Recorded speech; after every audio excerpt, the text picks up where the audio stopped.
welcome to YOUCANIC. Today we have a 2018 Kia Soul. On this Kia Soul we're going to go over how you would change your cabin air filter. Cabin air filter, or it is your air that is inside the cabin area, but it filters the AC air. So the way we get to it on this vehicle is you're going to pop open the trunk. We just drop that down. We got a little cover here. It even says air filter on it, so we're going to pull this cover down.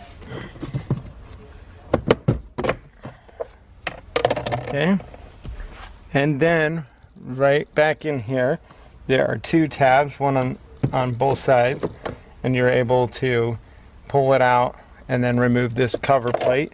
And then once you've removed that, then you can reach in there, grab the old dirty nasty cabin air filter, and to be able to replace it. And remember, we have an airflow arrow that's pointing down, so when we put the new one in, we want to make sure that the new one has the airflow going down. So we have our new cabin air filter.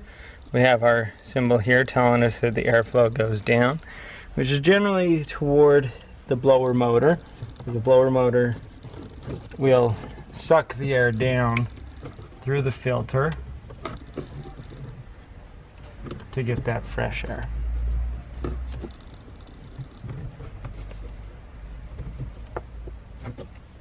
So you just line it up in there and press it in, and then take your cover plate here, start the tabs on the top in, and then just press that in, and then you'll take this cover, tabs on the bottom, and just lock that all into place. And then when you're done, go ahead and close your glove box. You'll be good to go. So that's how you would replace your cabin air filter on your 2018 Kia Soul. Thanks for watching YOUCANIC, where you can be the mechanic.